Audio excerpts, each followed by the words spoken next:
भाजपच्या दृष्टीनं फलित काय साध्य काय केलं? भाजपपेक्षा आमचं फलित असं आहे की आम्ही जनतेशी संवाद साधतोय. आम्ही पक्ष याच्यावर विचार करणार नाही. सध्या आम्ही जनता ही आमच्या समोर आहे. जनतेतला शेवटचा गरीब माणसापर्यंत केंद्र सरकारच्या योजना पोहोचल्यात का नाही हे आमचा उद्देश होता. म्हणून मी गंगाखेड तालुक्यामध्ये शेतकऱ्यांशी असंच संवाद साधत होतो. त्या गावातल्या त्यांनी छोटासा एक 50 शेतकरी असतील, पण शेतकऱ्यांनी उठून सांगितलं, साहेब मला, त्यांनी प्रश्न केला, साहेब मला कालच मोदी साहेबांचे 2000 रुपये मिळाले, 2000 रुपये मिळाले आणि आम्हाला प्रत्येक वेळेस मी 3 वर्षापासून लाभार्थी आहे म्हणजे या योजनेचा. तर त्यावेळेस त्यांनी म्हणलं, आता तुमचं अजून काय म्हणणं आहे? काही नाही म्हणे, माझं ते पिशवी उघडली छोटी आणि ते त्यांचा लाल पटका होता, ते म्हणे माझं फक्त हे मोदी साहेबाबरोबर लाल पटका दिला तर मला बरं वाटेल. लोह्याला आम्ही गेलो, महिलांचं संमेलन होतं. एक महिला बुरखेवाली होती, ती स्टेजवर आली आणि तिने भाषण केलं. ती म्हणाली, मला हम मुस्लिम समाज के हैं लेकिन मोदी साहब ने जो 3 तलाक का डिसीजन लिया है वो बहुत ही अच्छा है, उससे हमें मुस्लिम समाज के महिलाओं के लिए बहुत अच्छा हो चुका है. त्यांचं पर्सनल मत हे होतं. तर असं एकंदरीत बऱ्याच चांगल्या निर्णयाचं चांगलं कौतुक होतं आहे. म्हणून आम्ही भाजप म्हणून न पाहता जनतेमध्ये काय प्रतिसाद आहे, जनतेशी संवाद, जनतेचा आशीर्वाद, त्यांच्याकडून सूचना काय असतील तर मी तुम्हाला सांगितलं. थोडं आता मुद्रा लोन आहे, मुद्रा लोनबद्दल बऱ्याच ठिकाणी हे झालं किंवा मुद्रा लोन कार्यकर्त्यांना मिळत नाही असं ते पण सांगितलं. आता मुद्रा लोनच्याबद्दल मी सध्या फायनान्स मिनिस्टर असल्यामुळे आणि बँकिंग सर्व्हिसेस माझ्याकडे असल्यामुळे त्याच्याबद्दल काय करता येईल ह्याची बँकेची मी 27 तारखेला मुंबईला बैठक पण बोलवली देशातल्या बँकेची. असं एकंदरीत जनसंपर्क अभियान आणि जन आशीर्वाद अशी ही यात्रा आम्ही 5 लोकसभामध्ये पूर्णपणे आणि 1 विधानसभा लोहा कंधार म्हणजे लातूर लोकसभा आणि 1 परळी असं 7 लोकसभामध्ये गेले तर काय म्हणतात. मराठवाडा डेव्हलपमेंट बोर्डचे ताबडतोब महाराष्ट्र शासनाने राज्यपालाकडं शिफारस करावी आणि महाराष्ट्र शासनाने राज्यपालाने केंद्राकडे करावी आणि तिथून हे डेव्हलपमेंट बोर्ड चालू आहे. एवढंच मी निवेदन करतो आणि सांगतो. गॅस मोफत मिळाला, पण आता 950 रुपयापर्यंत सिलेंडर गेले. म्हणजे 100 लोकांना गॅस मिळाला, पण 1000 लोकांना 950 रुपये सिलेंडरचे भरावे लागतात. यावर काय विचार होणार आहे? सध्या गॅसच्या किमती 70 रुपयांनी काहीतरी वाढलेल्या आहेत असं मला नागरिकांनी सांगितलं आणि ह्याच्यावरती इमिजिएट मी काही विचार करू शकणार नाही. ही त्यांची जे निवेदन आहे ते सुद्धा मला प्राप्त झालेलं आहे. त्याच्यावरती आम्ही हायर कमिटीशी चर्चा करून सेक्रेटरी वगैरे बैठक घेऊन ओव्हरऑल हे करायचं तर पूर्ण देशामध्ये करावं लागेल, त्याच्यावर निर्णय घेतला जाईल. राजेश राऊत, श्री कुलकर्णी आणि पत्रकार बंधूंना दादांनी सविस्तर वर्णन केलेच आहे. एकंदरीत आम्ही ज्या 7 वर्षाच्या काळात मोदी साहेबांच्या प्रधानमंत्री योजनेअंतर्गत जे लाभार्थी होते त्यांच्याबरोबर बैठका घेतल्या. किसान सन्मान योजना असेल, उज्ज्वला गॅस योजना असेल, अंगणवाडीचा मेळावा असेल, वॅक्सिनेशन सेंटर असेल किंवा सिव्हिल हॉस्पिटलमध्ये केंद्र सरकारकडून दिलेले ऑक्सिजन प्लांट असतील, त्या घेतल्यानंतर त्यांच्या प्रतिक्रियासुद्धा आम्ही जाणून घ्यायचा प्रयत्न केला आणि एकंदरीत सर्व योजना तळागाळापर्यंत पोहोचलेल्या आहेत. काही ठिकाणी अडचणी पण आहेत, विशेषतः काही बँकेच्या अडचणी काही शेतकऱ्यांनी काही दाखवून दिल्या आणि त्यासाठी मीच त्या खात्याचा मंत्री असल्यामुळे त्यांच्याकडून निवेदन प्राप्त झालेले आहेत. बँक असेल, मुद्रा लोन असेल, शेतकऱ्यांना कर्ज मिळायचे असेल, पीक विमा योजना असेल, तर त्याच्यात आणखी सुधारणा कशी करता येईल त्या नियोजनाची बैठक मी दिल्लीला गेल्यानंतर घेणार आहे आणि त्याच्यामध्ये सुधार करण्याचा प्रयत्न करणार आहे. एकंदरीत या जनादेश यात्रेला खूप चांगला प्रतिसाद मिळाला. हे सर्व करत असताना आम्ही जे कोरोनाचे रूल आहेत ते सुद्धा पाळायचा प्रयत्न केलेला आहे. मास्क लावून फिरणे असेल, सॅनिटायझरचा वापर करणं असेल, परत हात धुणे असेल, या सगळ्या गोष्टीचा आम्ही केलेला आहे. आणि काल जालन्यामध्ये आम्ही आलो, जालन्यामध्ये सुद्धा चांगले कार्यक्रम झाले. आता जाताना प्रत्येक रस्त्यावरती जे गाव असेल तिथं या यात्रेचं स्वागत करून तिथं आम्ही एक रथ केलेला आहे. त्या रथावरती आम्ही जातो, तिथंच थोडं बहुत काय शक्य असेल तेवढं संवाद साधतो. शेतकऱ्याशी असतील त्या गावकऱ्यांशी संवाद साधतो आणि बदनापूर नंतर संभाजीनगरमध्ये जाणार आहे आणि संभाजीनगरमध्ये आज रात्री 10पर्यंत फिरून आम्ही जनतेशी संपर्क साधणार आहोत आणि उद्या मात्र दादांनी सांगितल्याप्रमाणे संभाजीनगर नेऊन खुलताबाद आणि कन्नडला समारोप करणार आहोत. एकंदरीत बऱ्याच ठिकाणी त्या लोकल प्रश्नावर चर्चा झाली. तर त्याच्यामध्ये विशेषतः मी अर्थमंत्री असल्यामुळे प्रत्येक ठिकाणी चार्टर्ड अकाउंटंटच्या बैठका झाल्या, डॉक्टरांच्या बैठका घेण्यात आल्या. त्या ठिकाणी त्यांचे प्रश्न समजून घेऊन त्यातून मार्ग कसा काढता येईल हे सुद्धा आम्ही करणार आहोत. एकंदरीत या यात्रेचा जनतेसाठी बराच फायदा होईल असं माझं मत आहे आणि जन आशीर्वाद यात्रा अत्यंत चांगल्या तऱ्हेनं प्रभावीपणे आमच्या मराठवाड्यामध्ये यशस्वी झालेली आहे. मी मराठवाड्याचा डेव्हलपमेंट बोर्डचा चेअरमन होतो, 2 वर्ष चेअरमन होतो आणि चेअरमन असताना मराठवाड्याचे नेमके प्रश्न काय आहेत, मराठवाड्याचे प्रलंबित प्रश्न काय आहेत याची मला जाणीव आहे. कारण मराठवाडा डेव्हलपमेंट बोर्डमध्ये आम्ही मराठवाड्यावर फिरून त्याच्यावर अभ्यास केलेला आहे. पण या महाराष्ट्र सरकारने त्या बोर्डाला कंटिन्युएशन दिलं नाही. वारंवार आम्ही निवेदनं दिली, मुख्यमंत्र्यांना लेटर पाठवलं, निवेदन दिलं, राज्यपालांना भेटलो, पण जोपर्यंत राज्य सरकार शिफारस करत नाही तोपर्यंत केंद्र निर्णय घेऊ शकत नाही. एकंदरीत महाराष्ट्र शासन या कोरोनाचे नियम पाळत असं सांगितलं, मात्र औरंगाबादमध्ये आत्ताची जर परिस्थिती पाहिली तर हजारो बॅनर लागले शहरामध्ये आणि हजारो कार्यकर्ते तुमच्या स्वागतासाठी येणार आहेत. त्यावेळेला कोरोना नियम जे आहे ते पूर्णपणे पायदळी तुडवले जातील. काय तयारी आहे?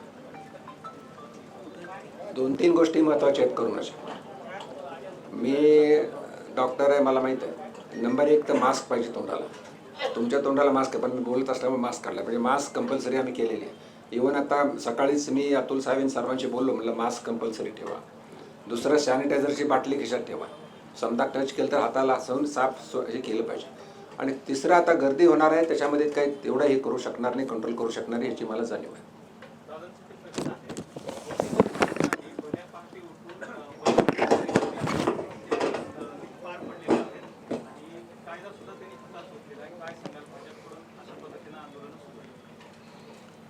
भारतीय जनता पक्षाची पहिल्यापासूनची भूमिका आहे की या ज्या बैलाच्या शर्यती या परंपरागत शेतकऱ्यांचा एक सण साजरा केल्यासारखा हा आमचा एक प्रयोग आहे आणि चालत आलेला आहे. आम्ही राष्ट्रपती महोदयाकडे सुद्धा मागणी केलेली आहे. कोर्टाने त्याच्यावर बंधन घातलेलं आहे, परंतु काही लोकांच्या भावना ह्या अनावर होतात आणि त्यांचं जे बैलाप्रती प्रेम असतं ते व्यक्त करतात आणि जेवढं त्यांना त्या दिवशी त्या शर्यतीमध्ये उतरवतात तेवढं 12 महिने त्याला जीवही लावतात. माझं असं मत आहे की शेतकऱ्यांचा एक परंपरागत पोळ्यासारखा एक सण आहे. आम्ही राष्ट्रपतीकडे मागणी केलेली आहे. आज संभाजीराजे नांदेडमध्ये मुक्त आंदोलन करत आहेत, याला तुमचा पाठिंबा आहे? मराठा समाजाला आरक्षण दिलंच पाहिजे, कारण भारतीय जनता पक्षाचं सरकार असताना, देवेंद्र फडणवीस मुख्यमंत्री असताना मागासवर्गीय आयोगाची स्थापना करून मागास आयोग राज्यात फिरून एक अहवाल तयार करून मराठा समाज हा आर्थिक आणि शैक्षणिकदृष्ट्या मागासलेला आहे याचा त्यांनी अहवाल दिला, विधिमंडळात मांडला, एकमुखानं ठराव पास झाला आणि मराठा समाजाला आरक्षण दिलं गेलं. या आरक्षणाला हायकोर्टात चॅलेंज झालं. आमच्या सरकारनं वकिलाची फौज उभी करून या आरक्षणाला स्थगिती मिळवून दिली नाही. दुर्दैवानं आमचं सरकार गेलं, सुप्रीम कोर्टात चॅलेंज झालं. या अमर अकबर अँथनीच्या सरकारला वकिलाची फौज उभी करता नाही आली आणि त्या ठिकाणी त्या समाजाच्या मराठा समाजाच्या आरक्षणाला स्थगिती मिळाली.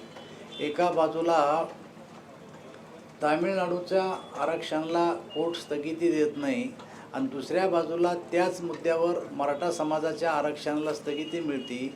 याचा अर्थ आपलं सरकार कमी पडलं आणि जे काय मत नोंदवलं सुप्रीम कोर्टानं की 102व्या घटना दुरुस्तीनुसार आता राज्याला अधिकार नाही, गेले 3 महिने आपण बघत असाल की उद्धव ठाकरे, अजित पवार, जयंत पाटील हे प्रधानमंत्र्याला भेटून आले आणि त्यांनी सांगितलं की आम्हाला अधिकार नाही, आता केंद्राला अधिकार आहे, आता केंद्रानं आरक्षण द्यावं. आम्ही आता 127वी घटनादुरुस्ती केंद्रामध्ये केली आणि त्यानुसार पूर्ण अधिकार कोणता समाज मागास आहे हे ठरवण्याचा अधिकार आता राज्य सरकारला दिले. माझं असं मत आहे की आत्ता राज्यांनी मराठा समाजाला आरक्षण द्यावं, उगीचच आता केंद्रावर आरोप करू नये. आणि जर आत्ता आरक्षण दिलं नाही तर मराठा समाज आता या 3 तिघाडी सरकारला, अमर अकबर अंथनीच्या सरकारला माफ करणार नाही. भारतीय जनता पार्टीचं स्पष्ट मत आहे, मराठा समाजाला आरक्षण दिलं पाहिजे आणि आमचा पाठिंबा आहे. 1 मिनिट, बाकीच्यांना संधी द्या. दादा, सर, कराड सरांना पंतप्रधान मिळाल्यापासून मुंडे समर्थकांमध्ये नाराजी आहे. बिलमध्ये तुमच्या विरोधात घोषणा बिलकुल नाराजी नाही, बिलकुल नाराजी नाही. मुंडे साहेब असो, रावसाहेब दानवे असो, संतोष दानवे असो का नारायण कुचे असो, कदाचित मुंडे साहेब जर राजकारणात नसते तर आम्ही आमच्या गावच्या मारुतीच्या पारावर हरिपाठ म्हणत बसलो असतो. मुंडे साहेबाच्या बाबतीत जे कोणी घोषणा देते ते लोक भाजपचेच असतील असं मला वाटत नाही. आमच्यासारख्या राजकीय पक्षाच्या सभेमध्ये कोणीही येऊन काहीही करू शकतं. मुंडे साहेबाच्या समर्थकाची बिलकुल नाराजी नाही आहे. चला पुढं. राणेकाल बाळासाहेबांच्या स्मृतीस्थळावरती गेले. दुपारी शिवसेनेने स्मृतीस्थळाचं शुद्धीकरण केलं. काय वाटतं? बाळासाहेब ठाकरे हे या राज्यातले एक मान्यताप्राप्त नेतृत्व होते आणि जेव्हा सार्वजनिक ठिकाणी अशा प्रकारचं स्थळ किंवा समाधी उभारल्या जाती तेव्हा तिथं कोणत्याही जाती धर्माच्या किंवा पक्षाच्या माणसाला बंदी घालता कामा नये, आमचं स्पष्ट मत आहे. दिल्लीमध्ये अटलजीचं स्मृतीस्थळ आहे, सोनिया गांधीचं स्मृतीस्थळ आहे, इंदिरा गांधीचं स्मृतीस्थळ आहे. आणि इंदिरा गांधीच्या स्मृतीस्थळावर किंवा अटलजीच्या स्मृतीस्थळावर जायला कोणाला बंदी नाही आहे. मी स्वतः जाऊन आलेलो आहे. इंदिराजीच्या स्मृतीस्थळावर मी स्वतः जाऊन आलेलो आहे. परंतु अशा प्रकारचं गलिच्छ राजकारण करणं हे केवळ तेच करू शकतात, दुसरा कोणी करू शकत नाही. काय विजन आहे आता? दोघंही मंत्री आहात तुम्ही, पश्चिम महाराष्ट्राचे मागच्या वेळेस बऱ्याच वेळा तक्रार केली होती की त्या पश्चिम महाराष्ट्राचा बऱ्यापैकी विकास झालेला आहे त्या काळामध्ये. आता काय विजन आहे का वेगळं मराठवाड्यात? मला असं वाटतं की डॉक्टर साहेब मराठवाडा विकास बोर्डाचे अध्यक्ष होते. या विषयामध्ये त्यांची संपूर्ण स्टडी आहे. ते अध्यक्ष असताना मी भाजपचा अध्यक्ष होतो, सरकारचा एक सरकारी पक्षाचा मी अध्यक्ष होतो. त्याही काळात त्यांनी माझ्याकडं हे विषय मांडलेले आहेत. आत्ता आमची जनआशीर्वाद यात्रा संपलेली, अधिवेशन संपलेलं आहे. या विषयात आम्ही मराठवाड्याची एक बैठक बोलवणार आहे. त्या संदर्भात तुमचे सगळ्यांचे मतं जाणून घेणार आहे आणि ज्या ज्या काही कल्पना असतील त्या आम्ही एकत्र करून त्याच्यावर पुढची दिशा आम्ही ठरवणार आहे. चला, धन्यवाद. तुम्ही कोरोनाचे नियम पाळत असं सांगितलं, मात्र औरंगाबादमध्ये आत्ताची जर परिस्थिती पाहिली तर हजारो बॅनर लागले शहरामध्ये आणि हजारो कार्यकर्ते तुमच्या स्वागतासाठी येणार आहेत. त्यावेळेला कोरोना नियम जे आहे ते पूर्णपणे पायदळी तुडवले जातील. काय तयारी आहे?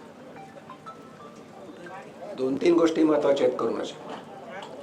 मी डॉक्टर आहे, मला माहीत आहे. नंबर 1 तर मास्क पाहिजे तोंडाला. तुमच्या तोंडाला मास्क आहे, पण मी बोलत असल्यामुळे मास्क काढला म्हणजे मास्क कंपल्सरी आम्ही केलेली आहे. इव्हन आता सकाळीच मी अतुल साहेब सर्वांशी बोललो, म्हटलं मास्क कंपल्सरी ठेवा. दुसरं सॅनिटायझरची बाटली खिशात ठेवा. समजा टच केलं तर हाताला असं साफ हे केलं पाहिजे. आणि तिसरं आता गर्दी होणार आहे, त्याच्यामध्ये काही तेवढं हे करू शकणार नाही, कंट्रोल करू शकणार नाही, याची मला जाणीव आहे.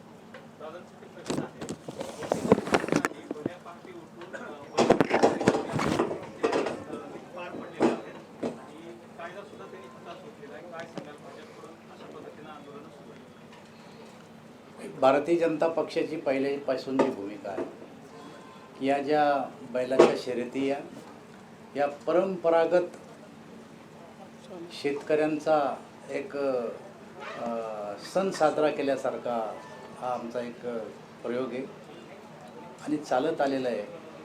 आम्ही राष्ट्रपती महोदयाकडे सुद्धा मागणी केलेली आहे.